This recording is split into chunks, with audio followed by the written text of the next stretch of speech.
அனைவருக்கும் வணக்கம். Option ட்ரிக்கெட் channel மூலம் உங்களை சந்திப்பதில் மிக்க மகிழ்ச்சி அடைகிறேன். நான் உங்கள் சந்தோஷ். நான் செபியில் பதிவு பெற்ற பங்கு ஆலோசகர் கிடையாது. இது பயிற்சிக்கான வீடியோ. எந்த பரிந்துரையும் நாம் வழங்குவதில்லை. ஆப்ஷன் வியாபாரத்தை பற்றி கட்டண பயிற்சி இருக்கிறது. பிப்ரவரி 25ஆம் தேதி துவங்குகிறது. விருப்பமுள்ளவர்கள் 9842610908 என்ற வாட்ஸ்அப் எண்ணிற்கு பதிவுகள் பெற்று உங்கள் விருப்பத்தை பதிவு செய்து கொள்ளுங்கள். இப்போ இது பார்த்திங்கன்னா நம்மளுக்கு ஒரு விவசாயிக்கு எப்பப்போ நம்ம என்னென்ன செய்யணும் அப்படிங்கிறது கண்டிப்பாக தெரியும்.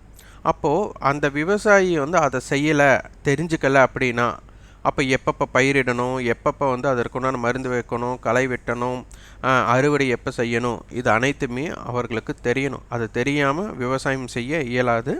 அதுபோல் ஒரு ஆப்ஷன் வியாபாரம் செய்பவருக்கு நாம் வியாபாரம் செய்யலாமா வேண்டாமா, அதாவது சில நேரம் சரியாக இருக்கிற மாதிரி இருக்கும், ஆனால் அந்த நேரத்தில் நாம் தவிர்க்க வேண்டிய சூழ்நிலையும் இருக்கலாம்.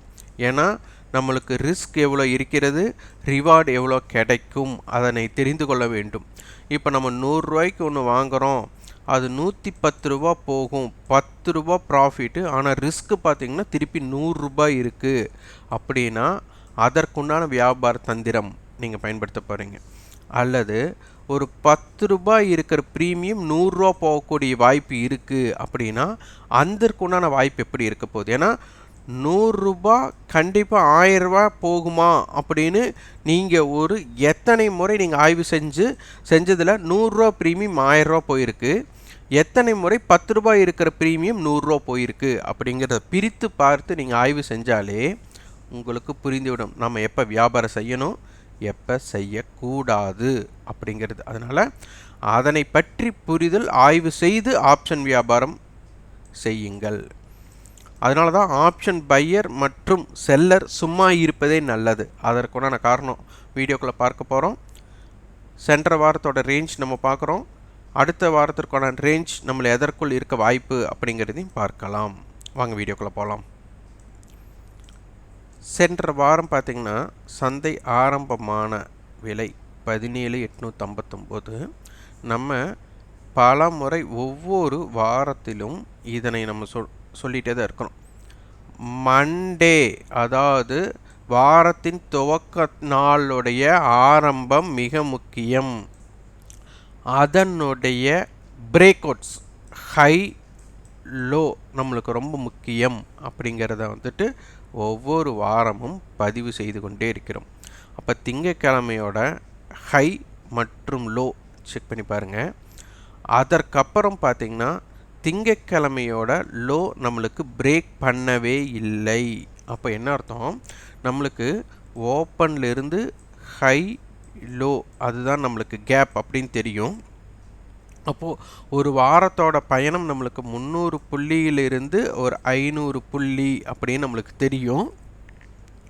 அப்போது ஓப்பனுக்கும் ஹையுக்கும் லோவுக்கும் உண்டான கேப், இந்த கேப் தான் நம்ம சொல்கிறோம். ஓப்பன் டு லோ 140 புள்ளிகள், ஓப்பன் டு ஹை 275 புள்ளிகள். அப்போது இந்த 140 புள்ளிக்கு இரட்டிப்பு, 2 மடங்கு. அப்போ இந்த ஓப்பன் டு ஹை லோ இந்த இம்பேக்டட் தெரிஞ்சால் தான் மார்க்கெட்டோட ரேஞ்சை பற்றி நீங்கள் புரிஞ்சுக்க முடியும். மொத்த பயணம் பார்த்திங்கன்னா 415 புள்ளிகள். அப்போது ஹை 18,134, லோ 17,719.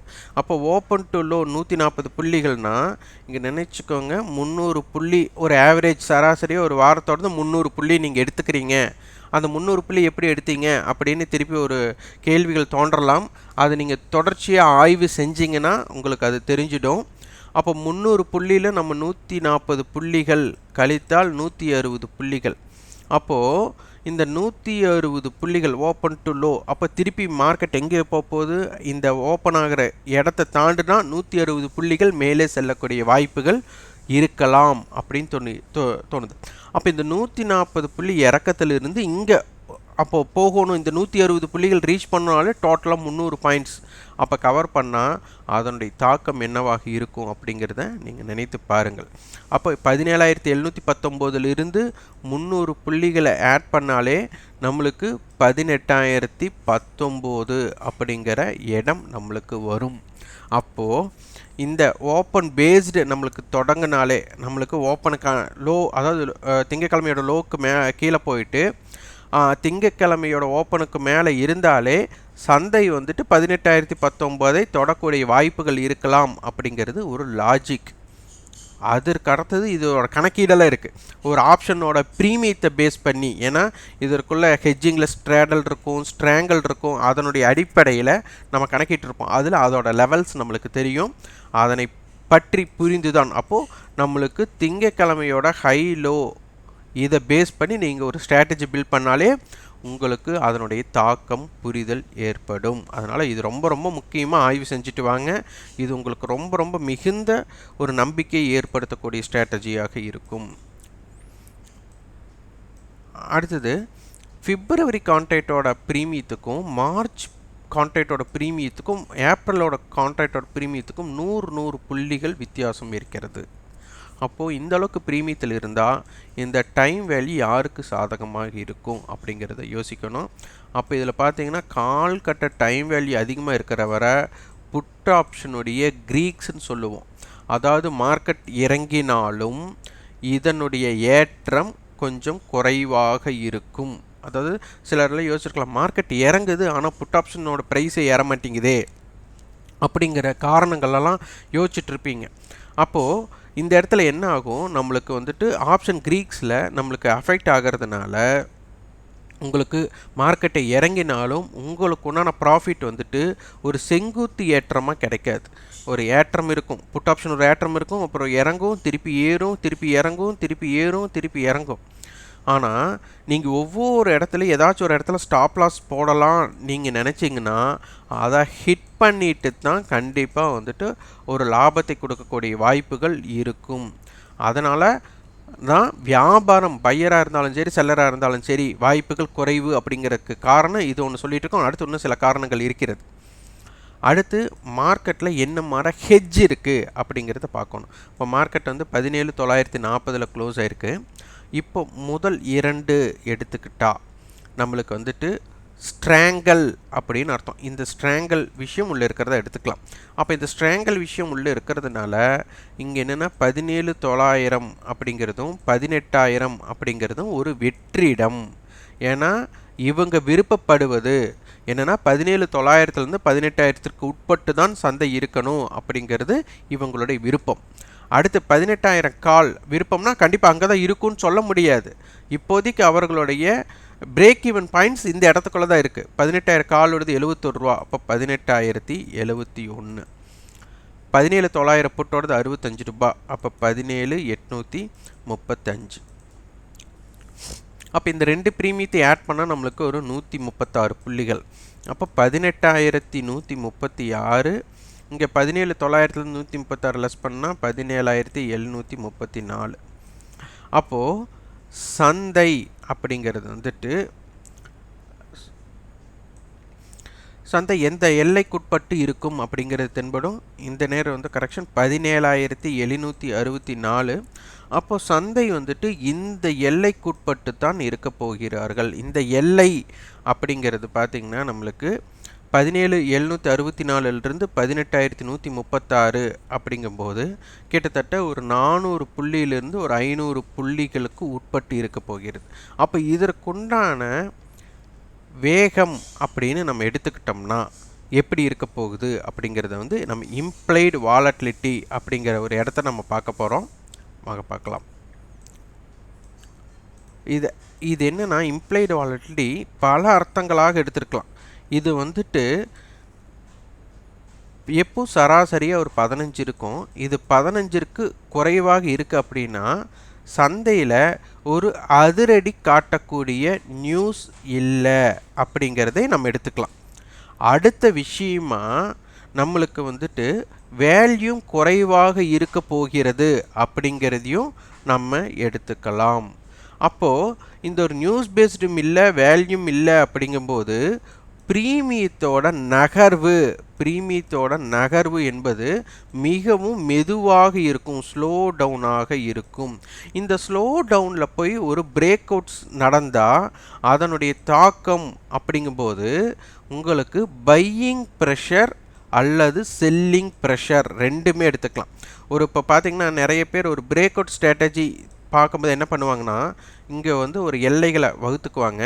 அந்த எல்லைகளை ஏதாச்சும் ஒரு இடத்துல பிரேக் அவுட் ஆகும்போது, இதை பிரேக் அவுட் ஆனால் பை பண்ணலாம், இதை பிரேக் அவுட் கீழே போனால் செல் பண்ணலாம் அப்படிங்கிறது நிறைய பேர்த்தோட தாக்கமாக இருக்கும். அப்படி இல்லாதவங்க என்ன பண்ணுவாங்க, இங்கே போயிட்டு திரும்பும்போது இது செல் அடிப்பாங்க, இங்கேருந்து திரும்பும்போது பை பண்ணுவாங்க. இந்த மாதிரி ஒரு ஸ்ட்ராட்டஜிஸ் வகுத்து பண்ணுவாங்க. இது அனைத்துமே கொலாப்ஸ் ஆகும் அந்த இடத்துல. ஏன்னா ஒரு ஆர்வமே இருக்காது. அப்போ இந்த இடத்துல ஒரு பிரேக் அவுட் ஆனால் ஒரு சுறுசுறுப்பாக, இப்போ குழந்தைகளை பார்த்தீங்கன்னு வச்சுக்கோங்க, ஏதாச்சும் ஒரு இடத்துல போய் விட்டிங்கன்னா உடனே அது விளையாடுறதுக்கு தொடங்கிடும், ஆக்டிவாக ஓடி ஆடி விளையாண்டுட்டு இருக்கும். அந்த ஓடி ஆடி விளையாடுறதுக்கு உங்களுக்கு ஸ்பேஸ் இருக்கணும். அந்த ஸ்பேஸ் இல்லாமல் அவங்கள ஒரு குழந்தைகளை பார்த்தீங்கன்னா ஒரு இடத்துல கட்டி வச்சுட்டு என்ன ஆகும், ஒரு கயிறு போட்டு கட்டி வச்சிட்டோம்னா அந்த கயிறின் இடைவெளி மட்டும்தான் அவங்களால ஓட முடியும், அதுக்கு அடுத்து ஓட முடியாது. அதுபோல் இந்த இடங்களில் இம்ப்ளைட் வாலிட்டி குறைவாக இருக்கும்போது என்னென்னா ஒரு ஆர்வமே இல்லாத இடத்தில் ஒரு வியாபாரம். ஏன்னா இங்கே வாங்குபவரும் விற்பவரும் அவருடைய தன்மைக்கு உட்பட்டு இருக்கிறாங்க. இதனால் வந்துட்டு 80% பையராக இருந்தாலும் சரி செல்லராக இருந்தாலும் சரி, ஏன்னா ப்ரீமியம் வந்துட்டு உடனே கூடுவதும் உடனே கரைவதும் இருக்காது, கூடுதலும் குறைதலும் குறைவாக இருக்கும். அப்போ இந்த இடத்துல ஒரு வியாபாரத்தை எடுத்து வெற்றி பெறணும்னு நம்ம எண்ணும்போது என்ன ஆகும்னா பல தவறான முடிவுகள். அதாவது சில நேரம் சொல்லுவாங்க, வாழவும் விடமாட்டேங்குது சாகவும் விடமாட்டேங்குது அப்படிங்கிறது சொல்லுவோம் வாழ்க்கை. அதுபோல் இங்கே ஒரு பை பண்ணிட்டீங்க அப்படின்னா ப்ராஃபிட்டும் வரமாட்டேங்குது லாஸும் வரமாட்டேங்குது. ஒரு லாஸாக இருந்தாலும் கூட அது வேண்டாம் அப்படின்னு நம்ம ஒதுங்கி வெளியில் வந்துடலாம். ப்ராஃபிட் வந்தாலும் நம்ம வரலாம். ரெண்டும் கட்டானா இருந்துச்சுன்னா என்ன பண்ணலாம்னே தோணாது. அதுபோல் சந்தை இந்த மாதிரி இருக்கிறக்கு இம்ப்ளைட் வாலிட்டி இப்படி இருக்கிறதுக்கான வாய்ப்பு அதிகமாக இருக்கும்போது ஒரு வியாபாரம் செய்வதை விட தவிர்த்துட்டு பயனுள்ள வேலை என்ன இருக்கோ அதை செய்வது மிக சிறப்பாக இருக்கும். ஏன்னா இதில் நம்ம வந்து என்ன லாபம் எடுக்கும்னு நினைக்கிறோமோ அந்த லாபத்தை எடுக்கக்கூடிய வாய்ப்புகள் இதில் குறைவாக இருக்கும். அதனால் வந்துட்டு ப்ராஃபிட்டே வந்தாலும் அப்பா இத்தனை நேரம் ஆச்சா அப்படிங்கிற யோசிக்கிற அளவுக்கு, அதாவது அந்த பருத்தி மூட்டை குடோன்லேயே இருக்கலாம் அப்படிங்கிற மாதிரியே இருந்திருக்கலாம். அப்போ ஒரு கேபிட்டல் போட்டு ஒரு வியாபாரம் பண்ணி அதோட ரிட்டர்ன்ஸ் எடுக்கக்கூடிய வாய்ப்புக்கு மிக மிக வாய்ப்புகள், அதாவது ரிட்டர்ன்ஸ் எடுக்க முடியும். அது ரொம்ப காலதாமதமாக எடுக்க முடியும். முதல்ல ஒரு 5 நிமிஷத்தில் ஒரு ஸ்கால்பிங் ட்ரேடிங் பண்ணுறீங்க அப்படின்னா இந்த இடத்துல ஒரு ட்ரேட் பண்ணிங்கன்னா 1 hour ஆகிடும், 1 மணி நேரம் ஆகிடும். அது வெளியில் அந்த ஒரு பொசிஷன் உள்ளே போயிட்டு வெளியில் வரக்கே அதுக்குள்ளேயே பாடாப்படுத்திடு சந்தை. அதுக்குள்ளே ஸ்டாப் லாஸ் ஹிட் பண்ணும், ஸ்டாப் லாஸ் ஹிட் பண்ணாமல் இருந்தால் என்ன ஆகும் அப்படிங்கிற மாதிரி. அதாவது மார்க்கெட்டை பொறுத்தவரை ப்ரெஷர் இருக்காது, அது நல்லா புரிஞ்சுக்கணும். இப்போ மார்க்கெட்டோட குறுகிய இலைனா 17,860 டு 18,046, வைட் ரேஞ்ச் 17,764 டு 18,136 இருக்கும். இப்போது நம்மளுக்கு ரெசிஸ்டன்ஸ் பார்த்தீங்கன்னா 18,021, 18,046, 18,071, சப்போர்ட் லெவல் 17,885, 17,860, 17,835 இருக்கும். ஃபீட்பேக் நம்மளுக்கு கொடுக்கும்போது நம்மளுக்கு காலை வணக்கம் மெசேஜ் கொடுக்குறீங்க, மாலை வணக்கம் மெசேஜ் கொடுக்குறீங்க. இதுவும் கொடுங்க, வேண்டான்னு சொல்லலை. இருந்தால் அதோட பயனுள்ள தகவல்களாக நீங்கள் இந்த வீடியோவில் பெற்றுக்கொண்ட விஷயங்கள் ஒரு குறிப்பாக நீங்கள் இந்த விஷயத்தை நான் பின்பற்றினேன், எனக்கு வந்துட்டு இது சிறப்பாக இருக்குது, இது சிறப்பாக அமையலை. எதாக இருந்தாலும் வந்துட்டு ஒரு நன்மையும் இருக்கும் தீமையும் இருக்கும். அதனால் சிலரோட மைண்ட் வைஸ் நீங்கள் சொன்னது எதுவுமே புரியல, எப்படி நான் குறிப்பறைவன் கூட இருக்கலாம், அது அவங்கவுங்களோட இஷ்டம். ஆனால் நீங்கள் பெற்றது, நீங்கள் இதை தொடர்ச்சியாக பார்த்த பார்வையில் நீங்கள் பெற்ற விஷயங்களை இந்த குறிப்பு இந்த இடத்துக்கு பயன்பட்டது அப்படிங்கிற மாதிரி ஃபீட்பேக்காக கொடுக்கும்போது தான் அது நீங்களே இன்னும் சுயாய்வு செஞ்சதுக்கும் இதாக இருக்கும், மற்றவர்களுக்கும் பயனுள்ளதாக இருக்கும். அதனால் ஃபீட்பேக் கொடுக்கும்போது ஃபீட்பேக் கொடுக்கணும் அப்படிங்கிறத நம்ம சொல்லிகிட்டே தான் இருக்கிறோம். கொடுக்கும்போது இந்த மாதிரி நீங்கள் பின்பற்றிய தகவல்களையும் கூடுதலாக கொடுங்கள். அதே மாதிரி வீடியோ பார்க்குறவங்க அந்த லைக் பட்டன் அப்படின்னு ஒன்று இருக்குது, அதை நீங்கள் அதிகமான லைக்ஸ் கொடுக்க கொடுக்க நம்மளுக்கு என்ன ஆகுனா யூடியூப் அல்காரிதம் படி சந்தை, அதாவது நம்மளுக்கு மார்க்கெட்டில் எப்படி பெரிய ஏற்ற இறக்கம் இருக்கோ அது போல் அவங்களும் ஒரு யூடியூப்பில் வந்துட்டு ரெக்கமெண்டேஷன் பண்ணி இந்த வீடியோவை வந்து அப்படியே ஸ்ப்ரெட் பண்ணுவாங்க. அதனால் நீங்கள் கொடுக்கக்கூடிய ஆதரவு இந்த வீடியோ நிறைய பேர்த்த ரீச் பண்ணக்கூடிய வாய்ப்பும் இருக்கிறது. அதனால் வீடியோ பார்க்குறவங்க லைக் பண்ணுங்கள், சப்ஸ்கிரைப் பண்ணுங்கள். அதே மாதிரி உங்களுக்கு தெரிந்தவர்களுக்கு இந்த ஆப்ஷன் வியாபாரம் செய்யணும்னு நினச்சிட்டு இருக்கிறவங்களுக்கு இதனை பகிருங்கள்.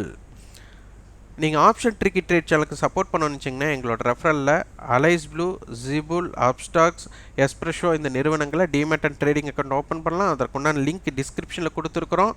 அதனை பயன்படுத்தி நீங்கள் வியாபாரம் செய்யும்போது நீங்கள் ஆப்ஷன் ட்ரிக்கி ட்ரேட் சேனலுக்கு சப்போர்ட் செய்வதற்கு ஏதுவாக இருக்கும். நன்றி, வணக்கம்.